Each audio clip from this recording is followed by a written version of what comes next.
Hey everyone, welcome to my channel. I'm Taylor Martin and I make videos about what it's like working in the film and TV world, sharing the ups, downs, and everything I'm learning along the way. And in today's video, I'm going to be talking with an assistant director who mainly works as a trailer assistant director. Everything we'll be talking about today is based on our own personal experiences to share honest, real world insight from working on set. So, with that being said, let's get to it. Oh, hello. There we go. There we go. Yay! Oh my God.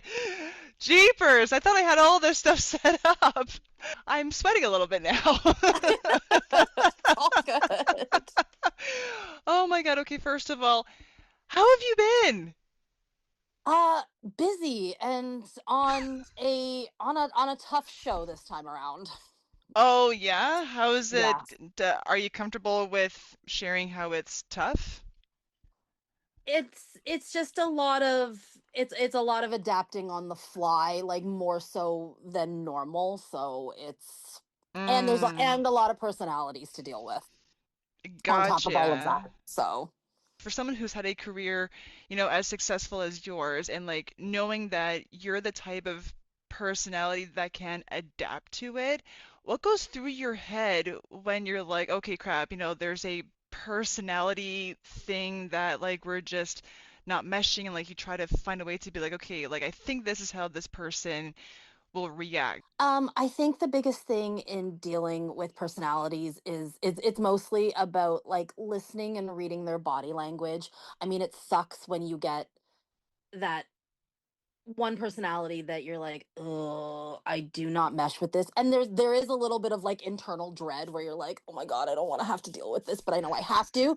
So you just gotta put on the brave face and just go out and just be professional and do your best and know that as long as you've done your best, like not everyone is going to get along all the time. There'll always be, someone who is not your biggest fan. You'll always be, as the phrase I've heard a lot in the last couple days is, you'll always be the villain in someone's story. So Oh, I think that's once you've accepted that fact, which granted it's not always easy, but once you accept that fact and you're like, you know what, I'm here to do a job, let's just get it done. The bigger picture is we got to get this made, whatever we got to do within reason, of course, to get it done. But it's not always the easiest thing to get past or accept or you know do in just in general. Exactly. All right. So, I had to actually relook up your DGC profile. You've got more than one level listed on your profile. So that's third assistant director for that's for trailers, correct? Mostly, Third. yes. I have done the floor a little bit, but it is, I would say, probably 95% of it is trailers. Cool. And the other one is still on set PA.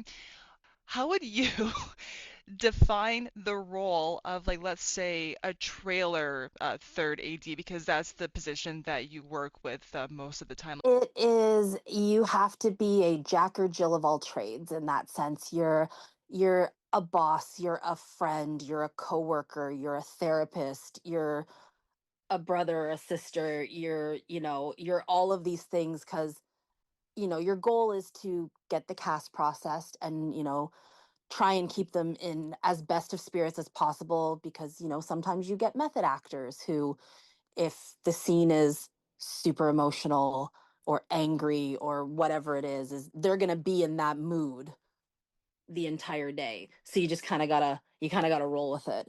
Sometimes they come in and something has happened in their life and they're upset, or they're overjoyed happy, and that happiness has distracted them from getting to where they need to go because they're just so excited to share the news with the world. So you kind of gotta bring on all these roles, as well as being someone who is good with people, is good with time management, knows how to keep things moving, knows how to solve problems, knows how to adapt and switch on a dime kind of thing. So it's almost a little hard to describe how what a trailer AD is, so to speak. It's so many little pieces, like kind of brought Gotcha. together. So Gotcha. And now, how would you define the role of an on-set PA? Like, let's say whether you're a show call or a daily. I mean, the generalized thing is you are there to help keep everything moving, and you are the communicators and facilitators of the plan, aka the call sheet that's been put in place for the day. So your goal as, an on-set production assistant or a daily AD, however you're labeled, is to just help keep it moving. Whether it's, processing the background, locking up doors, standing by the village, relaying information from one thing to another, or you're the AD doing the prop photo shoot, or standing by the rehearsals. We're all there to help get things done and help facilitate the plan that's been put in place. So that's, and then we communicate the information as it changes. So All that's right. sort of, yeah, that's sort of how I would put that one into the universe. Yeah, I've had other ADs in the past said we're basically the babysitters of a film set. I mean, I don't necessarily disagree with that. I just think it's kind of a terrible way to describe it. I know. When they said that, I looked at them like, oh, okay. Yeah, I mean, we like the way I look at it is like whether I'm with the background or I'm with the cast or, with the grip department is we have to take care of each other, especially when you're shooting in like a busy downtown Toronto street. Is you'll have all of these people, like I have had things thrown at me, I've been spit at, I've, you know, been confronted many times in not the best of situations, but we've always had other people there to have our backs and help de-escalate the situation. And and there are times where it's like this person's like, I'm not stopping, and you're like, okay, copy that, no problem, you have yourself a good day. And or I've had bikes fly through the shot, and it's just you just have to sit there and be like, bike, bike, bike, bogey, bogey, bogey, like just let them know that it's happening, because you unfortunately you can't do much to stop the people who don't want to stop. Yeah, no matter how badly we want to. It's like Exactly. Well, because you yeah. never want to let your first AD down. You never want to have someone fly through this, especially when you're doing like a period piece or something, and everything is just such a specific look. And then, Joe Schmo over there on his current day bike, on his phone, with his current day clothing, blasts through like a Murdoch Mysteries esque type situation. You're like, ugh. That just prolonged filming for the day. Exactly. Guess we're going again, because that guy didn't want to stop for 30 seconds. It sucks, because then you take that on you, because you're like, oh man, that was my fault. But unfortunately, it's like you can't control the Yeah, world. there's only so And much that you can do, and it's not like we can put our hands on someone to prevent them from walking through a oh shot. gosh, no, It's absolutely like not. we're not police officers. We can't do that. No, no, No. we can ask, and that's the extent, and try to convince, but that's about Mhm. the extent of what we can do. I Yeah. remember I can't remember what show it was, but it was definitely a period piece, and we had cars going back and forth, and I was standing beside a picture car guy, and one girl was on her phone and she was late for work, and I asked her kindly to stop, and she was like, "Oh, like, do you know how long it's going to be? Like, I am really late for work." And the picture car guy was like, "Well, it's not our fault that you're late for work." And I was like, "Oh my god, oh my god, oh my god, oh my god, oh my god." And she like looked at him, and I was like, "Oh no, oh no, oh no." And like of course I was like, and now there's cars going through the shot, and I'm like, "Oh my gosh, if she goes through, like like there is a world where she could get hit by a car." And she's arguing with him, and I was like, "Okay, let's just." I was like, I'm so sorry about that. Like that was uncalled for. Like he shouldn't have said that. Like I apologize, but I would really appreciate if you didn't like run across the street, because we do have cars coming through and I do not want you to get hurt." And she looks at the picture car guy and goes, I'll stop for her because she was actually nice to me. And I was like, oh my goodness, oh my gosh. So there's like that level of like where you're like, de-escalate the situation, de-escalate the situation. And then Oh the picture man. car guy came up to me later and he was like, well, it wasn't our fault. She was like, I was like, I know, but you just made it worse by saying that. Like, we all think it sometimes. Like we're like, well, it's like maybe you should have left earlier, but like you Yeah, don't it's like you you don't say don't that out voice loud. your intrusive thoughts out loud, especially when it's not helpful. Exactly. Exactly. Exactly. You're like, Oh we just need to man. get the shot done. And then it's like, I always try to express to them, it's like, for your safety, like I really, really like need you to stay on the sidewalk. And they realize it when they see the cars like speeding through and they're like, oh, and it's like, yeah. I mean, Yeah. I've a couple times had to yell stop into the walkie because somebody just like blew past me, wouldn't listen, you know, other background, anybody who was around tried to stop them, and then they just go running right across the street like they don't have a care in the world. Yeah. Yeah, exactly. Yeah, each time that I'm working on a production and we're filming on location, I'm like, all right, we'll see how this goes. Yeah. It's like just depending on the neighborhood. Either I'm gonna have a bunch of people who are going to comply with not walking through a shot, but there is no telling if they're going to bring out their phone camera and start to record all the stuff that's happening behind the scenes. Oh my gosh, like do you remember when we were in Brantford on Reacher and that crazy long like stunt sequence where there was like Yep, 80s at every little, and you had the worst corner. yep, I You did. sure did. There's something about when working on a set where the tensions are high, where you become very military and like nothing else goes through your head. So you're like Yep. just stoic, which is kind of a good thing in a way because your brain is not, traveling everywhere. What are some essentials that you bring with you to set to avoid either heat stroke or heat exhaustion when it's really um hot outside? Definitely like a hat and sunglasses and sunscreen.